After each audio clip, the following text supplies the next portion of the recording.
দর্শক স্বাগত এখন প্রকাশের সাথে আছে আমি জামান মণ্ডল। আবারও সংবিধান সংস্কার বনাম সংবিধান সংশোধন বিতর্ক শুরু হয়েছে। আজ সংসদে জুলাই নিয়ে নেতিবাচক রাজনীতি না করার আহ্বান জানিয়েছেন আইনমন্ত্রী। এদিকে দুর্যোগপূর্ণ আবহাওয়ায় এইচএসসি পরীক্ষা স্থগিত না করায় দেশের বিভিন্ন স্থানে বিক্ষোভ হয়েছে। পদার্থবিজ্ঞানের ভুল প্রশ্ন নিয়েও ক্ষুব্ধ শিক্ষার্থীরা। এসব বিষয় নিয়ে আজ আমরা কথা বলতে চাই। আমাদের সাথে আলোচনার জন্য স্টুডিওতে আছেন deputy attorney general barrister Redwan Ahmed Ranjib এবং আছেন সিনিয়র সাংবাদিক ও রাজনীতি বিশ্লেষক শাহিন চৌধুরী। আপনাদের দুজনকেই স্বাগত জানাই আমাদের আজকের অনুষ্ঠানে। শুরু করতে চাই ব্যারিস্টার রাঞ্জিব আপনাকে দিয়ে, যেটি আমি শুরুতেই বলছিলাম যে সংবিধান সংশোধন না সংস্কার, এটা নিয়ে আবারও একটা বিতর্ক দেখা যাচ্ছে, বিতর্ক শুরু হয়েছে। গতকাল আপনি দেখেছেন যে সংবিধান সংশোধনে একটা বিশেষ কমিটি করা হয়েছে 12 সদস্যের স্বরাষ্ট্রমন্ত্রীকে প্রধান করে, এবং এই কমিটিতে বিরোধী দলের যে 5 জন দেওয়ার কথা ছিল তারা সেটা দেননি, এবং তারা আসলে এটা প্রত্যাখ্যান করে কালকে পার্লামেন্ট ওয়াকআউট করেছেন। তো এই যে সরকারের এক অবস্থান, বিরোধী দলের এক অবস্থান অনেক দিন ধরেই চলছে, আসলে সমাধানটা তাহলে কিভাবে হবে আপনার মতামত জানতে চাই। আসসালামু আলাইকুম, ধন্যবাদ আপনাদের এই অনুষ্ঠানে আমাকে আমন্ত্রণ জানানোর জন্য। আপনাকেও শুভেচ্ছা এবং দর্শকদেরকেও শুভেচ্ছা। গতকাল যেটি হয়েছে আমরা দেখতে পেয়েছি সবাই যে সংবিধান সংস্কার বা সংশোধনের জন্য একটি বিশেষ কমিটি প্রস্তাব করা হয়েছে এবং গঠন করা হয়েছে, যেখানে স্বরাষ্ট্রমন্ত্রীকে প্রধান করা হয়েছে। 12 সদস্যের একটি কমিটি প্রস্তাব করা হয়েছে এবং সেখানে উল্লেখযোগ্য বিষয় হচ্ছে গিয়ে যে বিরোধী দলের 5 জনকেও রাখার জন্য বলা হয়েছে। কিন্তু দেখা যাচ্ছে যে বিরোধী দল সেই ব্যাপারে অনাগ্রহ প্রকাশ করেছেন এবং তার প্রেক্ষিতে তারা ওয়াকআউটও করেছেন। আমরা যে কালচারটি বা যেই সংস্কৃতিটি দেখে এসেছিলাম বিগত বেশ কিছু সংসদে, যে সেখানে বিরোধী দলের কোনো উপস্থিতি বা বিরোধী দলের যে অংশগ্রহণমূলক আচরণ সেটা আমরা দেখতে পাইনি, বা সরকারের তরফ থেকেও যে বিরোধী দলকে ইনভলভ করা কোনো একটি বিষয়ে একটি ঐক্যে পৌঁছানোর জন্য সেই প্রচেষ্টাটাও আমরা এতদিন দেখতে পাইনি।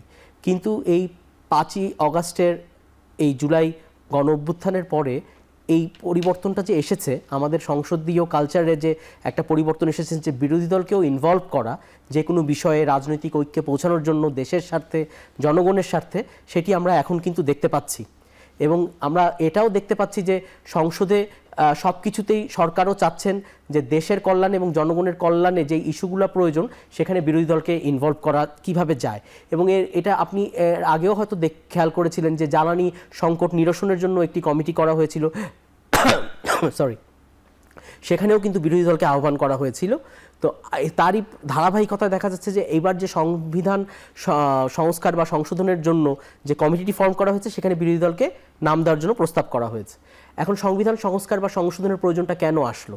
আপনারা দেখেছেন বা জানেন যে ইতিমধ্যে আমাদের সুপ্রিম কোর্ট থেকে একটি রায় প্রকাশিত হয়েছে, যেখানে রায় প্রকাশিত হয়নি, পূর্ণাঙ্গ রায়টি এখনও আসেনি, কিন্তু যেখানে আমরা দেখতে পেয়েছি যে পঞ্চদশ সংশোধনীর বিষয়ে যে হাইকোর্ট যে রায়টি দিয়েছিল সেটিকে বহাল রাখা হয়েছে সুপ্রিম কোর্টে অ্যাপিলেট ডিভিশনে।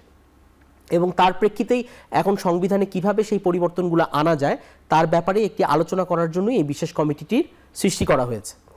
তাহলে এই যে সংবিধানের বিষয়ে যে রায়টা আসলো, এটি একটি গুরুত্বপূর্ণ বিষয়, কারণ আমাদের বেশ কিছু বিষয় সংবিধানের থেকে যুক্ত করা হয়েছিল এবং কিছু জিনিস বাতিল করা হয়েছিল, যার প্রেক্ষিতেই কিন্তু এই পুরো যে একটি কাঠামো, যেখানে দেখা যাচ্ছিল যে দেশে যেই বিদ্যমান কাঠামোটি ছিল স্পেশালি তত্ত্বাবধায়ক সরকার নিয়ে, সেটির একটি পরিবর্তন চলে এসেছিল।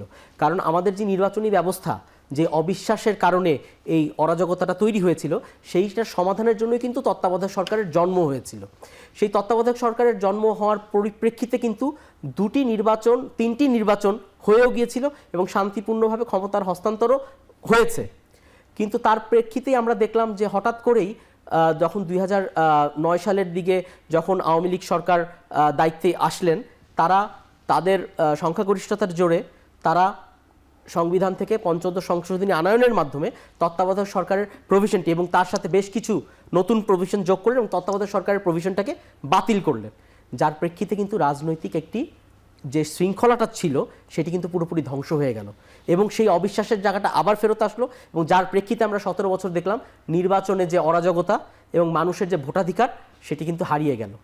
তাহলে এই তত্ত্বাবধায়ক সরকারের প্রতি জাতির যে একটা বিশ্বাস ছিল, সেই বিশ্বাসটা থেকে জাতি বঞ্চিত, সেই বিশ্বাসটা জাতির কাছ থেকে হারিয়ে গেল। তো তার প্রেক্ষিতেই এটা নিয়ে বহু দিন পার হলো এবং দেখা গেল যে বাংলাদেশে কোনো নির্বাচন হচ্ছিল না।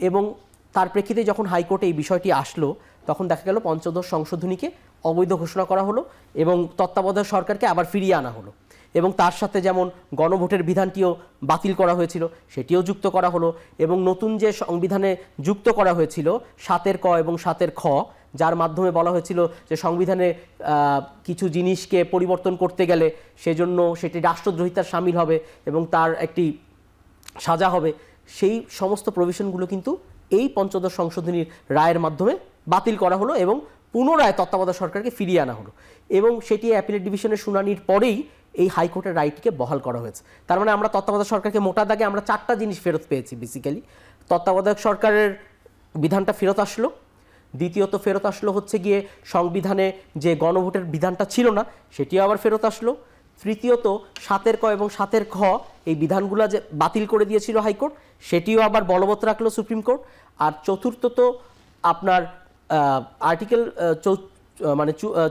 44-এর মাধ্যমে অনুচ্ছেদ 44-এর মাধ্যমে রিটের ক্ষমতাটি লোয়ার কোর্টকেও দেওয়া হয়েছিল, সেটা বলে দেওয়া হলো যে না, এটা সম্পূর্ণভাবে হাইকোর্টের কাছেই থাকবে, সেটিও আবার ফেরত আসলো।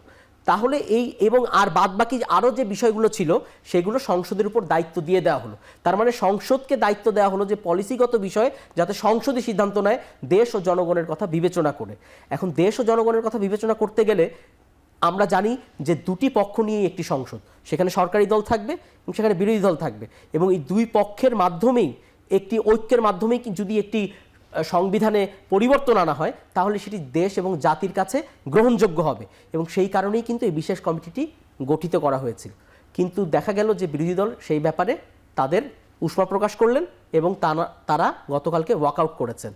এখন আমার দৃষ্টিতে যদি দুই পক্ষের আলোচনার মাধ্যমে এই জিনিসটি সমাধান না হয় তাহলে তো ঐক্যও পৌঁছানো যাবে না এবং দেশ ও জাতির কল্যাণ থেকে দেশ ও জাতি বঞ্চিত হবে কল্যাণ থেকে। তো এই ক্ষেত্রে আমার মতে বিরোধী দলকে যেহেতু আলোচনার প্রস্তাব দেওয়া হয়েছে তাদেরও উচিত তাদের সদিচ্ছা দেখিয়ে এই ব্যাপারে আগ্রহ প্রকাশ করা এবং তাদের ওই কমিটিতে এসেই তাদের যে প্রশ্নগুলো আছে সেসব ব্যাপারে প্রশ্ন উত্থাপন করে সেই ব্যাপারে আলোচনা করে কিভাবে ঐক্যমতে পৌঁছানো যায় সেই চেষ্টাটি করা। ধন্যবাদ। শাহিন ভাই, রাজীব ভাই তো প্রেক্ষাপটটা বললেন, কিন্তু বিরোধী দল থেকে যেটা বলা হচ্ছে যে আসলে জুলাই সনদ বাস্তবায়নাদেশকে সরকার একটা অন্তহীন প্রতারণার দলিলে পরিণত করেছে। স্বরাষ্ট্রমন্ত্রীও বলেছেন যে আসলে এটা বিরোধী দলই বা অন্তর্বর্তী সরকার এটাকে মানে প্রতারণা করেছে। আসলে মানে প্রতারণাটা করলো কে? ধন্যবাদ আপনাকে, ধন্যবাদ এখন টিভির দর্শকদের ধন্যবাদ, আমার সহ আলোচক তরুণ ব্যারিস্টার ডিএজি ওনাকে ধন্যবাদ। আসলে প্রতারণাটা করলো কে এটা যদি বলেন, এটা প্রতারণার সঙ্গে অনেকেই জড়িত, এটা একটু ব্যাখ্যা বিশ্লেষণের দাবি রাখে। কিন্তু আমি গতকালের বিষয়টা আমি বলি, গতকালকে যে সংবিধান সংস্কার নাকি সংশোধন, বিরোধী দলের কিন্তু আপত্তি আপনি জানেন যে একটা শব্দ নিয়ে সংস্কার। যদি এই কমিটিটা হতো সংবিধান সংস্কার কমিটি তাহলে তাদের কোনো আপত্তি নেই, একটা শব্দ। কারণ আপনি জানেন যে জুলাই অভ্যুত্থানের পরবর্তী সময় এই সংস্কার শব্দটি খুবই জনপ্রিয় হয়েছে। সকল ইস্যুতে সংস্কার ইস্যুতে 15টা কমিটি হয়েছিল, সেটাও আপনি জানেন যে বিভিন্ন কমিটি তখন রিপোর্ট দিয়েছে। আর এই সংস্কার নিয়ে বিএনপির আপত্তি কেন? আমার যেটা মনে হয় সেটা হলো যে এই সংস্কার নিয়ে বিএনপির একটা আতঙ্ক আছে। কোথায় আতঙ্ক? আপনার অন-11-এর কথা মনে আছে? অন-11-এর পরে যে সরকারটা আসছিল, মঈন ফখরুদ্দিনদের সরকার, তখন কিন্তু সংস্কারপন্থী বিএনপি, সংস্কারপন্থী আওয়ামী লীগ রাষ্ট্রীয় পৃষ্ঠপোষকতায় সরকার এবং ওই অন্তর্বর্তী সরকারের পৃষ্ঠপোষকতায় এমনকি সেনাবাহিনীকে ব্যবহার করে, ডিজিএফআইকে ব্যবহার করে সংস্কারপন্থী বিএনপি এবং সংস্কারপন্থী আওয়ামী লীগ বানানোর একটা চেষ্টা হচ্ছিল। যাই হোক, পরবর্তীতে সেটা টিকে নেই এবং অন-11 ব্যর্থ হয়েছে। ব্যর্থ হলেও পরবর্তী যে সরকারটা এসছে, আমি মনে করি যে এটাও অন-11-এর একটি ধারাবাহিকতা। তো ওই কারণে আমার ধারণা যে বিএনপির সংস্কার শব্দটা নিয়ে আপত্তি আসলে কোনো বিষয় না। আর আমাদের সহ আলোচক যে দুটো কথা বলেছেন, দুইটার বিষয়ে আমি একটু ব্যাখ্যা দিই। সেটা উনি বলেছেন যে পার্লামেন্টে গত 15 বছরে দেখেছি যে কোনো কমিটিতে বিরোধী দলকে রাখা হতো না। আসলে কি গত 15 বছর যে পার্লামেন্ট ছিল, এটা তো কোনো পার্লামেন্ট না, এটা বলতে পারেন একদলীয় পার্লামেন্ট। কিন্তু পার্লামেন্টের ইতিহাস কিন্তু ভিন্ন। পার্লামেন্ট, আমি পঞ্চম সংসদ থেকে টানা 20 বছর পার্লামেন্ট করেছি, কাভার করেছি অ্যাজ এ জার্নালিস্ট সকল জাতীয় ইস্যুতে যত কমিটি হয়েছে সব কমিটি সরকারি দল বিরোধী দলের সমন্বয় হয়েছে একেবারে সকল ক্ষেত্রে। কিন্তু এই 15 বছরকে কিন্তু কোনো উদাহরণ হিসেবে ধরা যাচ্ছে না, কারণ এটা আসলে সেই রকম একটা সংসদ ছিল না। আপনি জানেন যে একটা নির্বাচন রাতের ভোট, একটা আমিডামি, একটা অর্ধেকের বেশি বিনা প্রতিদ্বন্দ্বিতায়, সুতরাং সেটা কী হবে তো জানা কথাই। এখন প্রশ্ন হচ্ছে যে এই সরকারে যারা থাকে তাদের কিন্তু একটু ছাড় দেওয়া উচিত, কারণ এই সংশোধন শব্দটা সংস্কার শব্দ ব্যবহার করলে অসুবিধা কথা। আরেকটা ব্যাখ্যা দিই, উনি যেটা বলেছেন যে শুধুমাত্র ওই আদালতের রায়ের কারণে এই কমিটি হয়েছে তা কিন্তু না। সংকটটা কি আসলে আস্থার সংকট? আস্থার সংকট। আদালতের রায়ের কারণে যে সংবিধান সংশোধন কমিটি হচ্ছে শুধু তা না, কিন্তু এটা ওই আপনার জুলাই সনদ বাস্তবায়ন নিয়ে যে আছে, যেটা আপনি গণভোটে পাশ হয়েছে, সেটাও কিন্তু এখানে আলোচনা অন্তর্ভুক্ত থাকবে। এখানে পঞ্চদশ সংশোধনীর বিষয়টা আছে, জুলাই সনদ বাস্তবায়ন কিভাবে করা হবে, কতটুকু করা হবে, সেটাও কিন্তু এটা আলোচনায় মধ্যে থাকবে, এই কমিটির জুরিডিকশনের মধ্যে থাকবে। কমিটি যে প্রস্তাব দেবে সেটা পার্লামেন্টে পাস হবে। এখন এই সরকারি দলে যারা থাকে তাদের কিন্তু দায়িত্ব হলো একটু ধৈর্যশীল হওয়া, বিরোধী দলকে অ্যাকোমোডেট করা, এটি পার্লামেন্টারি প্র্যাকটিস। এখন ধরুন যদি সংশোধনের জায়গায় সংস্কার শব্দটা ব্যবহার করা হয়, তাতে কি সরকারের কোনো লস হবে, বিএনপির কোনো লস হবে? আমি তো দেখছি না। হ্যাঁ, বিরোধী দল যেটা করছে সেটা এক ধরনের গো ধরে থাকার মতো, বরং সংশোধন শব্দ কিন্তু ব্রড সেন্সে আছে, সংস্কার কিন্তু খুব মৃদু। মানে আমি একটা সেন্টেন্সের মধ্যে 3টে বাক্য 3টে শব্দ চেঞ্জ করলাম, এই টাইপের। আর সংশোধন কিন্তু ব্যাপক শব্দটা। তা আমি মনে করি যে এই কমিটিটা যখন প্রস্তাব করা হলো সংসদে, তার আগে বিরোধী দলের সঙ্গে সরকারের উচিত ছিল কথা বলে না, তাহলে কালকে এই ওয়াকআউটও হতো না, আর এটা নিয়ে মানে বিতর্কের সৃষ্টি হতো না। আমার বিশ্বাস যে এখন বিহাইন্ড দ্য সিন নিশ্চয়ই আলোচনা হবে। 12 সদস্যের কমিটি সরকারি দলের পক্ষ থেকে 7 জনের নাম ঘোষণা করা হয়েছে, আর 5 জনের নাম বিরোধী দলের কাছ থেকে চাওয়া হয়েছে। সেটা নিশ্চয়ই এখন আলোচনার মাধ্যমে সমাধান হবে। এখন পঞ্চদশ সংশোধনী বাতিলের কারণে এটা আমার যেটা বিষয়, উনি লয়ার, উনি ভালো বলতে পারবেন। আমার মনে হয় যে পঞ্চদশ সংশোধনী আংশিক বাতিল হয়েছে অ্যাপিলেট ডিভিশনে। খেয়াল করেন, অ্যাপিলেট ডিভিশন কিন্তু কনস্টিটিউশনের যে কোনো বিতর্ক যদি তৈরি হয়, এটা রেফারেন্স কোথায় পাঠানো হয়ে যায়, সেটা কিন্তু অ্যাপিলেট ডিভিশন ডিসিশন নেয়। আমি আপনাকে একটা উদাহরণ দিই। 91 সংসদে, মানে পঞ্চম সংসদ যেটা, সেই সংসদে আপনি জানেন যে একটা বিরাট একটা আন্দোলন সৃষ্টি হয়েছিল, এবং আওয়ামী লীগ, জামাত, জাতীয় পার্টি সহ তত্ত্বাবধায়ক সরকার ইস্যুতে 112-13 জন সংসদ সদস্য একযোগে পদত্যাগ করেছিলেন।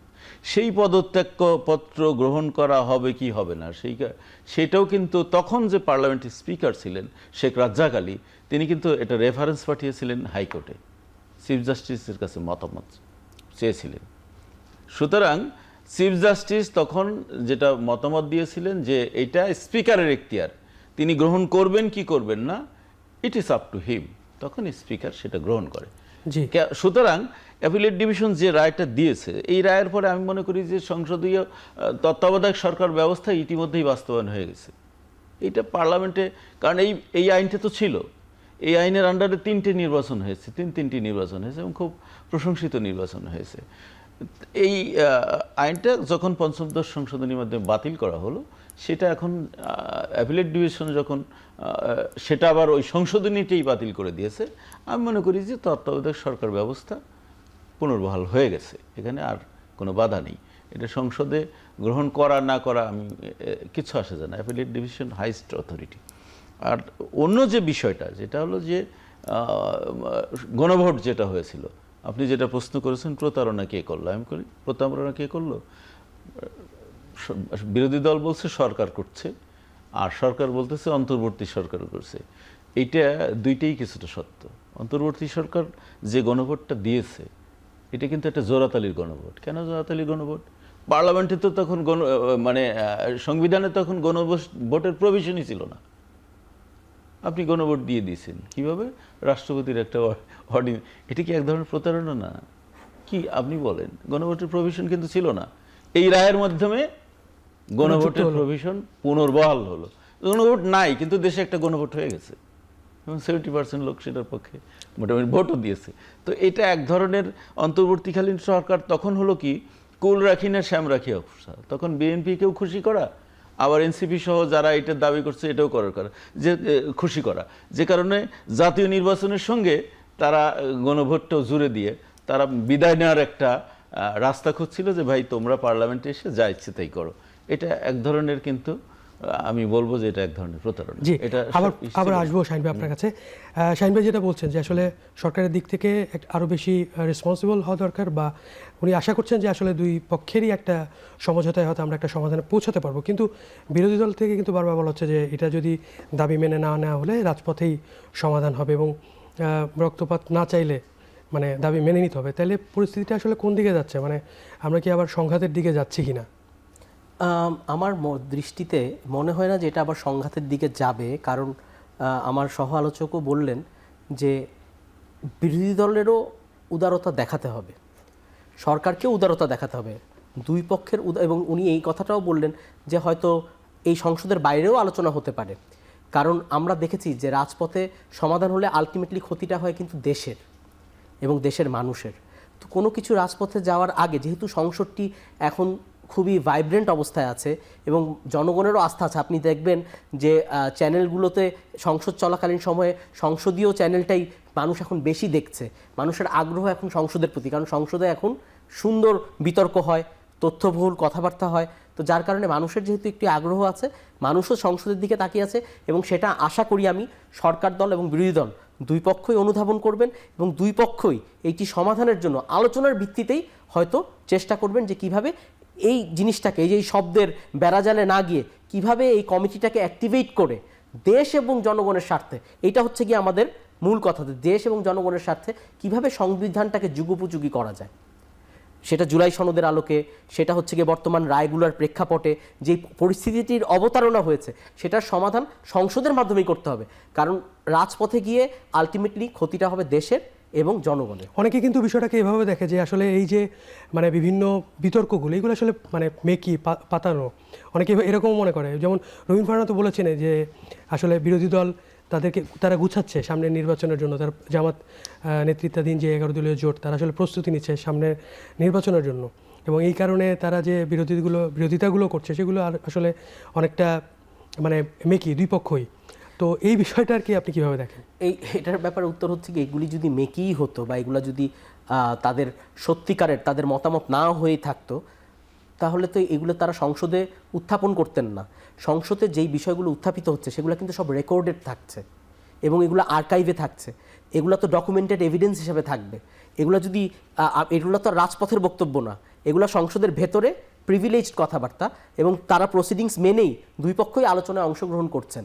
অতএব এইগুলাকে শুধুমাত্র মেকি বলাটা আমার মনে হয় না, এটা তাহলে জনগণের আস্থার প্রতি অবিচার করা হবে, কারণ জনগণ তাদেরকে ভোট দিয়েছে, সরকার দলকেও ভোট দিয়ে পাঠিয়েছে, বিরোধী দলকেও ভোট দিয়ে পাঠিয়েছে, এবং তারা কিন্তু তাদের স্বার্থ অনুযায়ী কিভাবে দুই পক্ষই মনে করছে যে আমরা জনগণের স্বার্থকে কিভাবে রক্ষা করতে পারি, দুই পক্ষই চেষ্টা করছে এবং সেই বিষয়ে আলোচনা হচ্ছে। শাহিন ভাই কিভাবে দেখেন বিষয়টাকে? না, এটা রবীন ফারহানার এই বক্তব্যের সঙ্গে আমি একমত না। কি জন্য যে বিরোধী দল নির্বাচনের জন্য রাজনৈতিক দলগুলোর কাজ কি?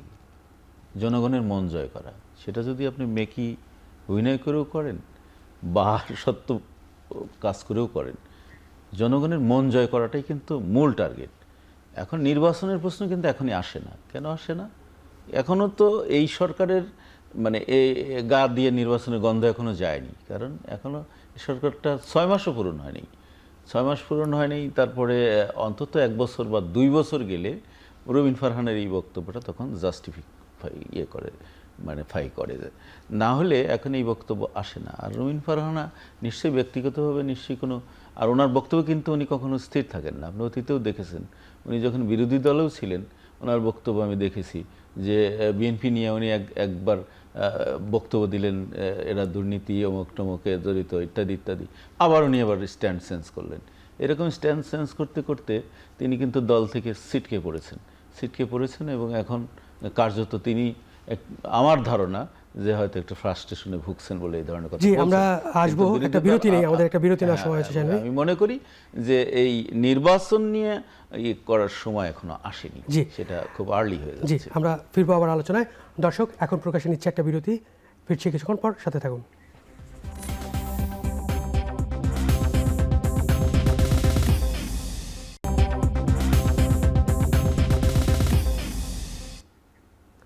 বিরতি পর ফিরলাম আলোচনায়। শাহিন ভাই, এবার একটু শেখ হাসিনার প্রসঙ্গে কথা বলতে চাই। আজকেও প্রধানমন্ত্রীর তথ্য উপদেষ্টা জাহিদুর রহমান উনি বলেছেন যে শেখ হাসিনা দেশে ফিরলে তাকে স্বাগত জানানো হবে এবং ন্যায় বিচার নিশ্চিত করা হবে। তো আইনমন্ত্রীও আজকে পার্লামেন্টে কথা বলেছেন, উনি বলেছেন যে যেহেতু উনি দণ্ডপ্রাপ্ত আসামি, ওনার আসলে আত্মসমর্পণের সুযোগ নেই, উনি ফিরলেই জেলে যেতে হবে। তো মানে প্রশ্নটা হচ্ছে যে আসলে ওনার দেশে ফেরার বাস্তবতা কতটা? ধন্যবাদ, আপনাকে ধন্যবাদ, আবারও দর্শকদের ধন্যবাদ। দেশে ফেরার বাস্তবতাটা মানে এই বিতর্কটার সৃষ্টি হলো কেন? আপনি জানেন যে একটা রয়টার্সের একটি সাক্ষাৎকারকে কেন্দ্র করে এই বিতর্কটা আবার সামনে এসছে। এখন আমরা ইতিহাস কি জানি? ইতিহাস জানি যে কোনো ফ্যাসিস্ট, কোনো স্বৈরাচার, মানে কোনো অপশাসক যদি গণ আন্দোলনের মুখে পালিয়ে যায় দেশ ছেড়ে, তিনি কি আবার কখনো দেশে ফিরেছেন? আমার মনে হয় না যে এরকম কোনো রেকর্ড আছে। আর শেখ হাসিনা তো শুধু পালিয়েই যান নাই, তিনি যাওয়ার পরে এই পৃথিবীর ইতিহাসে এরকম নজির আছে কি না সকল সংসদ সদস্য, সকল মন্ত্রী, সকল ইউনিয়ন উপজেলা চেয়ারম্যান সব পালিয়ে গেছে, এরকম নজির পৃথিবীর ইতিহাসে আছে কি না আমি জানি না। তার মানে এই শাসকটা কতটাই গণবিরোধী ছিল, কতটাই মানে জনগণ থেকে বিচ্ছিন্ন ছিল, সেটা তার প্রমাণ করে। এবং শেখ হাসিনা যখন পালিয়ে গেলেন 5 আগস্ট, তখনও পর্যন্ত কিন্তু সেনাবাহিনী, র্যাব সব কিছুই মোটামুটি তার নিয়ন্ত্রণে ছিল, তারপরেও তিনি পালাতে বাধ্য হয়েছেন। সেই নেত্রী আবার দেশে আসবেন, এটা কি সম্ভব? কোনোদিনই সম্ভব না। এটা হলো কি, এই বক্তব্যটা তাহলে বলতে পারেন, তাহলে এই বক্তব্য উনি দিলেন কেন? উনি কেন দিয়েছেন? উনি নেতাকর্মীদের চাঙ্গা রাখতে চায়। আপনি খেয়াল করেছেন গত 2.5 বছর এর আগে কিন্তু অনেকগুলো ডেট ছিল, 26শে মার্চ আসতেছি, 16ই ডিসেম্বর আসছি, 8ই এপ্রিলের মধ্যে ডেট ছিল, এগুলো সব ফেক কথাবার্তা, এটার কোনো মূল্য নেই। এখন প্রশ্ন হচ্ছে যে মন্ত্রীরা কি বলছে? আপনি এটা তথ্য দিলেন। হ্যাঁ, তথ্য উপদেষ্টা বলেছে যে তিনি আসলে স্বাগত জানা হবে এবং আইনের ন্যায় বিচার নিশ্চিত। অবশ্যই এটা খুব ভালো কথা। আইনমন্ত্রী আবার বলছে তার আত্মসমর্পণের সুযোগ নেই। স্বরাষ্ট্রমন্ত্রী, আমি লেটেস্ট বক্তব্যটা দিই, একটু আগে পার্লামেন্টে বলছে, আমি আপনার স্টুডিওতে ঢোকার আগে দিচ্ছি, উনি বলছিলেন যে শেখ হাসিনা দেশে ফিরলে তাকে গ্রেপ্তার করে রায় কার্যকর করা হবে সরাসরি, আর কোনো মানে আরও মানে শক্ত কথা। আমি মনে করি যে শেষ যে বক্তব্যটা স্বরাষ্ট্রমন্ত্রীর, এই বক্তব্যটাই পারফেক্ট। কেন পারফেক্ট? সেটা হলো যে উনি লয়ার, উনি বলবেন, কিন্তু আমরা যেটা জানি যে কোনো মামলায় যদি রায় হয়, মানে লয়ার কোর্টে, অ্যাপিলেট ডিভিশনে যদি বা হাইকোর্টে, তার তো যেহেতু বিশেষ ট্রাইব্যুনালে হয়েছে, এটা একটাই স্কোপ আছে, শুধু অ্যাপিলেট ডিভিশনে যাওয়া। 90 ডেজের ভিতরে আপিল করতে হয়, যার বিরুদ্ধে রায় তার সশরীরে উপস্থিত থেকে। এই আপিলটা কিন্তু হয়নি এবং 90 ডেজ পার হয়ে গেছে। এখন আসলেই তার আর মানে আত্মসমর্পণের কোনো সুযোগ নেই, তার নতুন করে বিচারেরও সুযোগ নেই। তার একটা অপশন আছে। কি অপশন আছে? তিনি দেশে এসে যদি গ্রেপ্তার হন, অ্যাট দ্যাট টাইম তিনি রাষ্ট্রপতির কাছে সাধারণ ক্ষমা চাইতে পারেন। সুপ্রিম অথরিটি আপনি ফাঁসির আসামিকে একজনই মাফ করে দিতে পারে, তিনি হলো রাষ্ট্রপতি। তিনি সেই চেষ্টাটা করে দেখতে পারেন, যেহেতু শাহাবুদ্দিন সাহেব তার দলেরই রাষ্ট্রপতি ছিলেন, যদিও তিনি এখন মানে তার বক্তব্য এখন ভিন্ন রকম, কিন্তু সেই একটা অপশন আছে, আর কোনো অপশন নেই। সুতরাং তিনি দেশে আসবেন না, এটা আমি নিশ্চিত। এবং এগুলো হলো যে মূল কথা হলো যে এটা তার নেতাকর্মীদেরকে একটু চাঙ্গা রাখার জন্য তিনি এটা বলছেন। এতে করে অনেকেই কিন্তু উৎসাহিত হয়েছে, আমরা সেটা লক্ষ্য করেছি। আমার এইটাই হলো কথা। আর সরকারের পক্ষ থেকে যারা বক্তব্য দিচ্ছেন, আমি মনে করি তাদেরও দায়িত্বশীল হওয়া যায়। আপনি দেখেন 3 জন মন্ত্রী, একজন মন্ত্রী, 2জন মন্ত্রী, একজন মন্ত্রী মর্যাদার উপদেষ্টা, তাদের বক্তব্য মধ্যে কিন্তু একটু ফাঁক আছে। আমাদের সিঙ্গেল থাকা উচিত এই বিষয়ে, যে ওকে এই ইস্যুতে একজন বলবেন। কনসার্নকে, এখানে কনসার্ন কিন্তু আইনমন্ত্রী, কনসার্ন পার্সন, কারণ যেহেতু এটা বিচার সঙ্গে জড়িত। তথ্য উপদেষ্টা এটা কাজ না, উনি কী কারণে আকবরে এগুলো বলতে যান? হ্যাঁ, ওনাকে যদি সাংবাদিকরা প্রশ্ন করে উনি বলে যে talk to law minister, finish. স্বরাষ্ট্রমন্ত্রীরও কাজ না, উনি ইন্টারনাল নিরাপত্তা, অমুক তমুক, আইন শৃঙ্খলা, এগুলো তার দেখার দায়িত্ব। এমনকি সরকারের দায়িত্বশীল মন্ত্রীদের দায়িত্বশীল ভূমিকা রাখা উচিত। আর শেখ হাসিনার এই বিষয়টা হলো যে তার আর আসার সুযোগ নেই, তিনি আসবেনও না। এটা নিয়ে আমার মনে হয় যে অহেতুক আমরা যেটা করছি এটা আমার কাছে অর্থহীন এই আলোচনা করা। জি, শাহিন ভাই যেটা বলছেন যে শেখ হাসিনা আসলে আসবেন না, তাইলে মানে আমরা কিন্তু এই জুলাই মাস যে শুরু হলো, শুরু থেকে আমরা দেখছি যে জুলাই বিরোধী কিন্তু নানা রকম প্রচারণা চলছে, এবং তার মধ্যে সরকার এবং বিরোধী দলেরও মানে একটা পাল্টাপাল্টি অবস্থান আছে, বিভিন্ন বিষয়ে মানে বিরোধ আছে। এই বিষয়টা কি আসলে মানে যারা পলাতক শক্তি তারা সুযোগ নিচ্ছে কিনা? আর শাহিন ভাই যেটা বললেন যে আসলে ফিরবে না, আপনি কিভাবে দেখছেন? আমি শাহিন ভাইয়ের শেষ বক্তব্য দিয়ে শুরু করি যে এটি একটি অর্থহীন আলোচনা, এই কারণেই কারণ উনি আসলে প্রাসঙ্গিক হতে চাচ্ছেন বলেই এই বক্তব্যটা দিয়েছেন। কারণ আমরা যারা জুলাই দেখেছি এবং এই প্রজন্ম মানে ওনাকে ক্ষমা করার মতো কারো হয়তো মন মানুষ এবং নেই, এবং এখনও তাদের মধ্যে যেহেতু সেই চেতনাটাই কাজ করছে না, তারা এখনও ভাবছে যে ষড়যন্ত্র করা হয়েছে তাদের বিরুদ্ধে, তারা ষড়যন্ত্রের শিকার হয়েছে, তাদেরকে উৎখাত করা হয়েছে। মানে শব্দগুলো হচ্ছে গিয়ে তাদের সব হচ্ছে গিয়ে যে জনগণের এখানে ভূমিকা ছিল না, এখানে কোনো একটি পক্ষ, একটি বিশেষ চক্র তারা কাজ করেছে, মানে দেশের জনগণের কোনো ভূমিকা নেই। কিন্তু আপনি দেখেছেন যে এখানে আপামর জনসাধারণ, মানে বাচ্চা থেকে বড় পর্যন্ত, বৃদ্ধ মানুষ পর্যন্ত, মহিলা, নারী, মেয়েরা সবাই নেমেছে তাকে বিদায় জানানোর জন্য। এবং তিনি যদি ফেরতই আসতে চান তাহলে প্রশ্নটা আসে যে উনি তাহলে চলে গেলেন কেন? আর উনি যদি ফেরত আসতে চান, আমার মতো হয়তো অনেক মানুষ এটাই ফিল করে, আমার ধারণা, যারা জুলাইকে দেখেছে নিজের চোখে, যে তারাও চায় যে হ্যাঁ উনি ফেরত আসুক এবং তার বিচারটা কার্যকর হোক। এটাই আমি মনে করি। এবং এই সমস্ত বক্তব্য দেওয়ার মাধ্যমে আসলে ওই প্রসঙ্গে থাকার একটা চেষ্টা করা, এইটাই আমার কাছে মনে হচ্ছে, আর কিছুই না। কারণ ওনার আসলে ওনার কি পরিণতি হবে সেটা উনিও জানেন, ওনার দলের সঙ্গীরাও জানে, ওনার সাথীরাও জানে। এখানে আরেকটা বিষয়ও মানে আলোচনা আসছে যে আসলে আওয়ামী লীগের নেতাকর্মীরা প্রস্তুত কিনা। আসলে কি আওয়ামী লীগের নেতাকর্মীরা প্রস্তুত কিনা তার আগে আমাদেরকে বুঝতে হবে যে আওয়ামী লীগ এখন একটি নিষিদ্ধ সংগঠন হিসাবে কাজ করছে, তাদের কার্যক্রমও নিষিদ্ধ।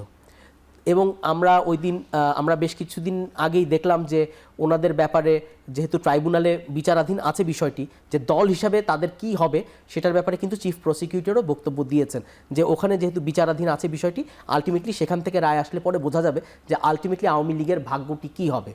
এবং সেক্ষেত্রে হ্যাঁ, আওয়ামী লীগকে যারা পছন্দ করেছে, যারা ধারণ করেছে, তারা যদি এখন আওয়ামী লীগের ওই অন্যায় কালটাকেও সাপোর্ট করে যায়, তাহলে তাদেরকে দেশবাসী হয়তো তাদের মতো করেই বিচার করবেন। কিন্তু তারা যদি তাদের ভুলটি বা তাদের যে অপরাধগুলি করেছেন সেগুলোর সাথে সম্পৃক্ত থেকে সেগুলোকে যদি জাস্টিফাই করার চেষ্টা করে, আমার মনে হয় না যে এই দেশের মানুষ তাদেরকে গ্রহণ করবেন। আমার এটাই বিশ্বাস। জি, ধন্যবাদ শাহিন ভাই।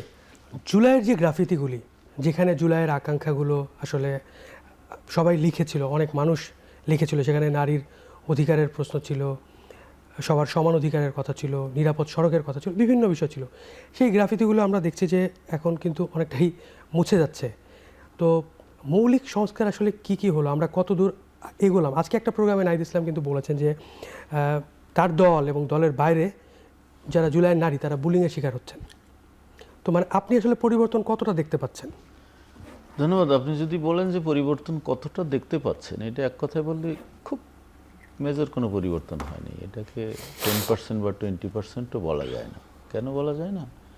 জুলাইয়ের যে আকাঙ্ক্ষা সেটা কিন্তু খুব বিস্তর, মানে ছোটোখাটো না। আর এটার জন্যে এই সময়টাও কিন্তু যথেষ্ট না, 4.5 মাস সময় কিন্তু যথেষ্ট না। কারণ এটার জন্যে অন্তত আমি মনে করি যে এই সরকারটা পুরো টার্ম লাগবে, পুরো টার্ম রেখে বিচার করা যাবে যে তারেক রহমান সাহেবের সরকার জুলাইয়ের আকাঙ্ক্ষা কতটুকু বাস্তবায়ন করলেন। কিন্তু তিনি কিছু কিছু কাজ করছেন, হ্যাঁ, যেমন আমরা অন্তত যেমন গণমাধ্যম নিয়ে তার বা তার সরকারের কোনো হস্তক্ষেপ নেই, এটা আমরা অবাধে কথা বলতে পারছি, তাকেও সমালোচনা করা যাচ্ছে, তার মন্ত্রীদেরও সমালোচনা করা যাচ্ছে, এটা একটা দিক। তারপরে অন্য যে বিষয়টা, কিন্তু আপনি যেটা বলতেছিলেন যে মানে মৌলিক পরিবর্তন মৌলিক পরিবর্তন যেগুলো হওয়া দরকার, সেই মৌলিক পরিবর্তন করতে হলে কি করতে হবে, যে 84টা এজেন্ডা গৃহীত হয়েছিল জুলাই চার্টারে, সেগুলো বাস্তবায়ন করতে হবে। সেগুলো মধ্যে কী কী ছিল, যে পার্লামেন্ট হবে 2 কক্ষ বিশিষ্ট, তারপরে নিম্নকক্ষে যারা সংসদে নির্বাচন করেন কমপক্ষে 15% নারীর মনোনয়ন দিতে হবে। বিগত নির্বাচন কিন্তু বিএনপি বোধহয় 6-7% বা 3-3.5% দিয়েছিলেন, জামাত তো নারী নেতৃত্বেরই বিপক্ষে। তো তাহলে এই কথা যদি বলেন, জুলাই সনদের সঙ্গে তো জামাতের রাজনীতিই যায় না, কারণ তারা একজনও নারী প্রার্থীকে মনোনয়ন, কিন্তু জুলাইতে কি বলা হয়েছে, যে সরাসরি নির্বাচনে অন্ততপক্ষে 5-15% নারী প্রার্থী মনোনয়ন দিতে হবে। আর আপার হাউজে এদের ভেতর থেকেই আপার হাউস গঠিত হবে এবং সেখানেও একটা পার্সেন্টেজ নারী থাকবে।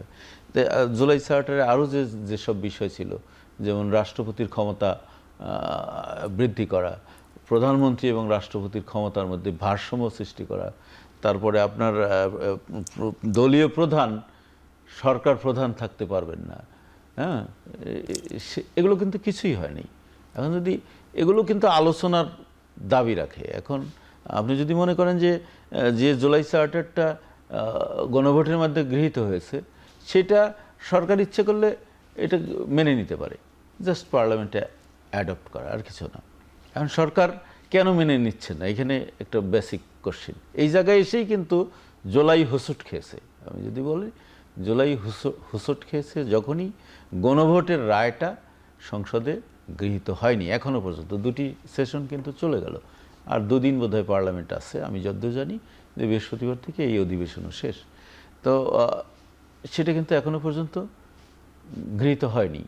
তো গৃহীত না হলে তাহলে আপনি জুলাইয়ের আকাঙ্ক্ষা কীভাবে বাস্তবায়ন হবে? এখন সেটা নিয়ে এতদিন পরে একটা কমিটির প্রস্তাব করা হলো, সেই কমিটি আবার সংস্কার নাকি সংশোধন, এই ইস্যুতে আবার মতদ্বৈততা। আমি মনে করি যে এই মতদ্বৈততা না করে বিরোধী দল যদি সত্যিকার অর্থেই সংস্কার চায়, এমনকি সংশোধন বলার পরেও তাদের সেখানে জয়েন করা উচিত এবং তাদের এই জুলাই চার্টারকে সামনে নিয়ে আসা উচিত যে এটা পুঙ্খানুপুঙ্খ বাস্তবায়ন করতে হবে। আর বিএনপি করতে চাচ্ছে না কেন? এখানে কিন্তু একটা আছে, বিএনপি করতে চাইতো যদি বিএনপির আসন সংখ্যা 160-70 মানে 200 নিচে হতো। যেহেতু বিএনপি জনগণ অ্যাবসোলিউট মেজরিটি তাদেরকে দিয়েছে, তারা কনস্টিটিউশন অ্যামেন্ডমেন্ট করার মতো শক্তি তাদের আছে, স্বাভাবিক কারণে তাদের মনোবল বেড়ে গেছে। তাদের ইশতেহার বাস্তবায়নেরও তো একটা প্রতিশ্রুতি তারা করেছে, সেটা করেছে। সেই কারণে এটা হলো কমিটমেন্টের ব্যাপার। আর যদি শক্তির বলেন, তারা কিন্তু শক্তি তাদের আছে যে তারা এটা বাস্তবায়ন নাও করতে পারে, কারণ জনগণ তাদেরকে 2/3 মেজরিটি দিয়েছে। ওই 84টার মধ্যে আপনি মনে আছে যে 8টা ইস্যুতে বিএনপির কিন্তু নোট অফ ডিসেন্ট ছিল। কিন্তু গণভোট এমন একটা জিনিস, গণভোট তো আর ভাগ করে দেওয়া হয়নি, পাস, গণভোটে কিন্তু পুরোটাই পাস হয়ে গেছে। এখানে কিন্তু নোট অফ ডিসেন্ট কার্যকরী না। আর যেহেতু বিএনপি অ্যাবসলিউট মেজরিটি পেয়েছে, তারা এখন ওই 8টাকে ইয়ে করার চেষ্টা করবে।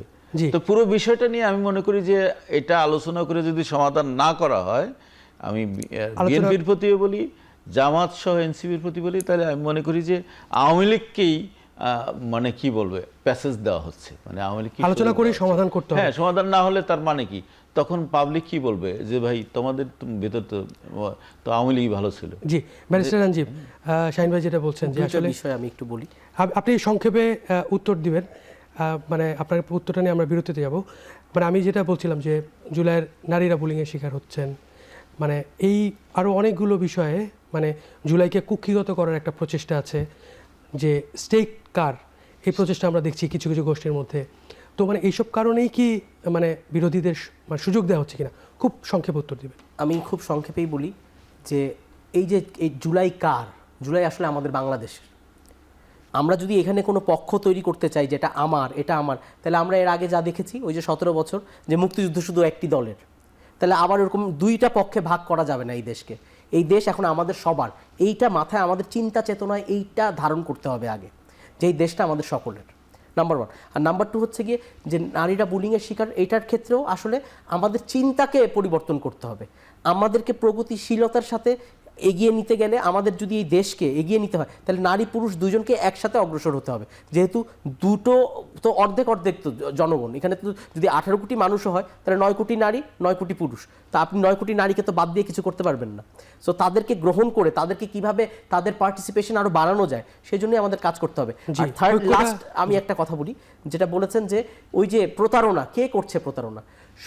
যদি বিরোধী দল মনে করেই থাকে যে সরকারি দল প্রতারণা করছে, জুলাই সনদকে মানতে চাচ্ছে না, যদিও সরকার থেকে বারবার বলা হচ্ছে আমরা জুলাই সনদকে অক্ষরে অক্ষরে পালন করব, তাহলে বিরোধী দলেরই উচিত যে ঠিক আছে আমরা এই কমিটিতে আসতেছি, আমরা কমিটিতে এসে আলোচনা করি, আমরা আমাদের বডি ল্যাঙ্গুয়েজ দিয়ে প্রমাণ করি যে আমরা চাই আসলে জুলাই সনদ বাস্তবায়ন হোক। জি, আমরা বিরতির পর ফিরে আবার আলোচনা ধন্যবাদ করব। আপনাকে। দর্শক, এখন প্রকাশে নিচ্ছি আরেকটা বিরতি, সাথে থাকবেন কিছুক্ষণ পর।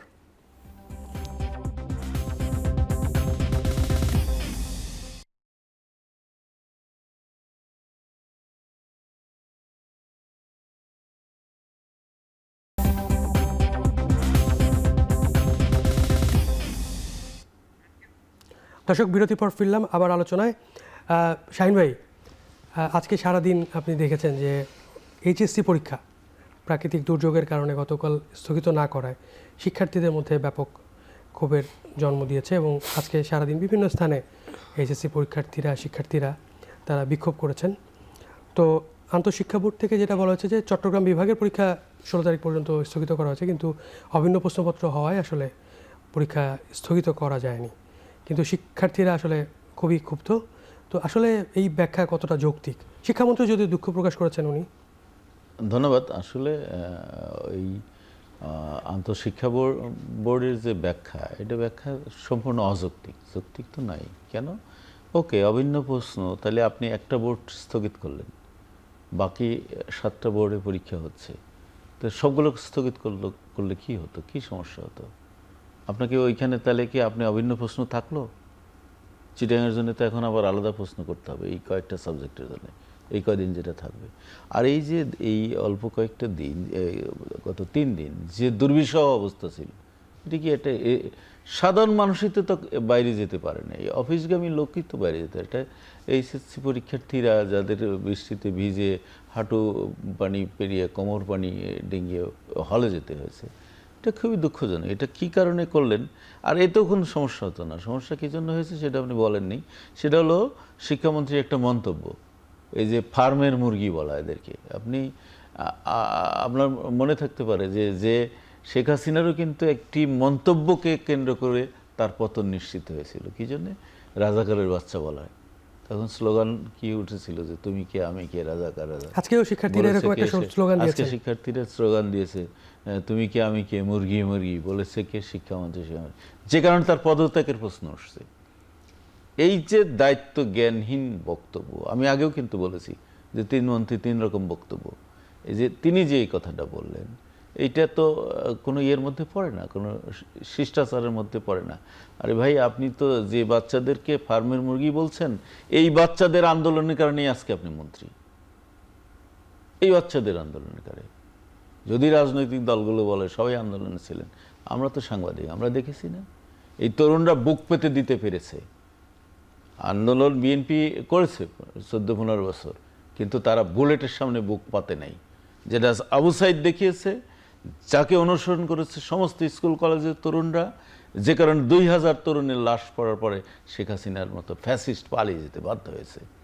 সুতরাং আপনি তাদেরকে ফার্মের মুরগি বলবেন, তার বলার আগে আপনাকে ভাবতে হবে আপনি কোথায় ছিলেন তখন। উনি তো জেলখানায় ছিলেন, উনি তো 5ই আগস্টের পরে বেরিয়েছেন, তাই না? তো আপনি এই মন্তব্যটা করলেন। এরাই আন্দোলন করেছে। স্কুল কলেজের শিক্ষার্থীরা, প্রাইমারির শিক্ষার্থীরা পর্যন্ত আন্দোলনে নেমেছিল। এখন বিষয়টা কিন্তু খুব জটিল হয়ে গেছে। কেন জটিল হয়েছে? আপনি বললেন যে আজকে পর্যন্ত তারা কর্মসূচি স্থগিত করেছে। ঢাকা না, টোটাল হাইওয়েগুলোতেও অবরোধ হয়েছে, আজকে পর্যন্ত স্থগিত দিয়েছে।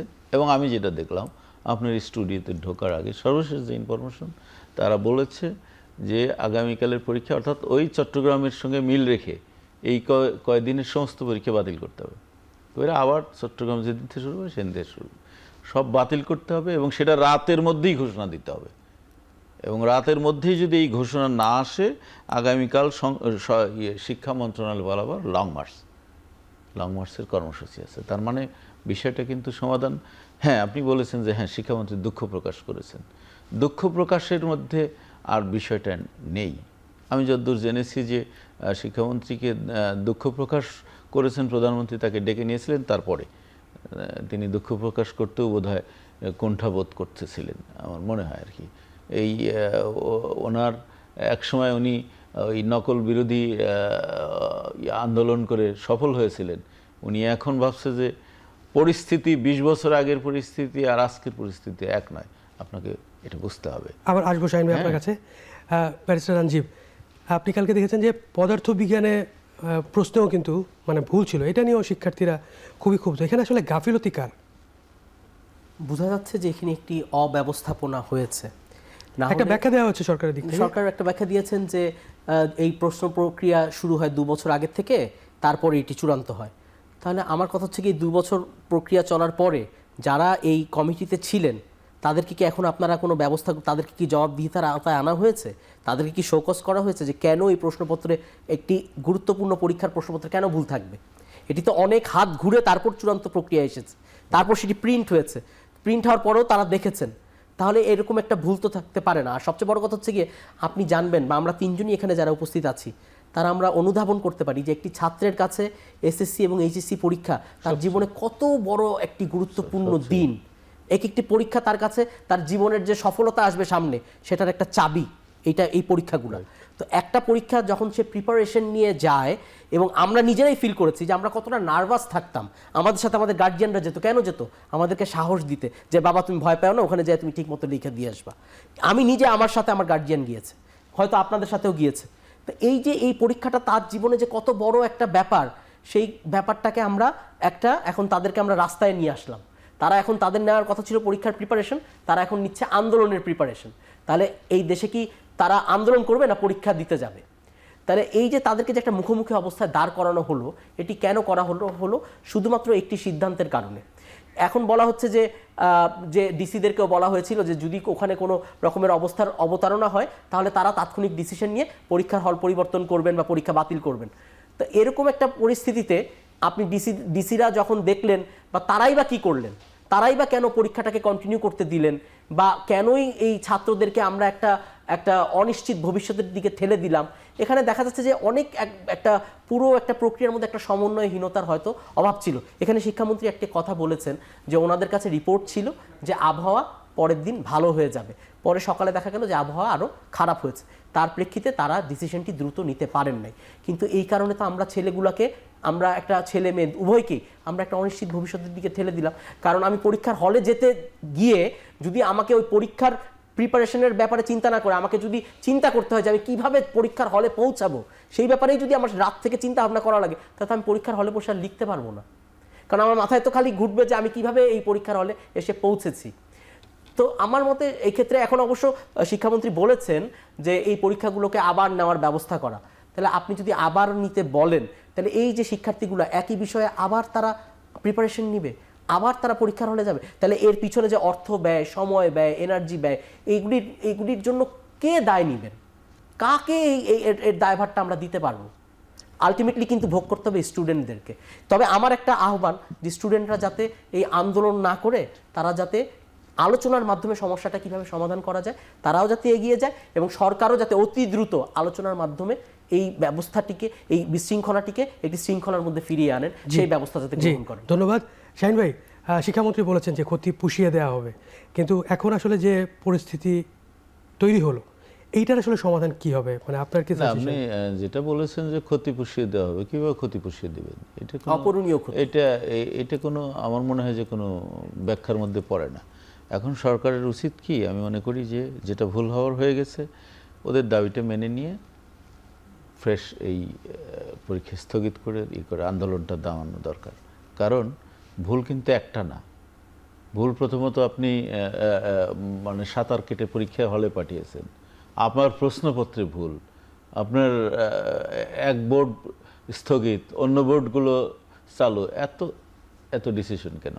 আমার মনে হয় যে এই কাজটা খুবই মানে দায়িত্বজ্ঞানহীন কাজ হয়েছে। এবং আমার সহ আলোচক যেটা বলেছেন যে প্রশ্নটা এত প্রক্রিয়ার মাধ্যমে শিক্ষার্থীদের হাতে গেল, সেটা ভুল থাকলো কেন? তার মানে কি আমাদের ওখানে যোগ্য লোকের অভাব আছে? আমাদের যারা প্রশ্ন করেন তাদের কি পড়াশোনায় ঘাটতি আছে? নিশ্চয়ই ঘাটতি আছে। নাহলে কিভাবে ভুল থাকে? এটা কি ভুল থাকার কথা বলেন?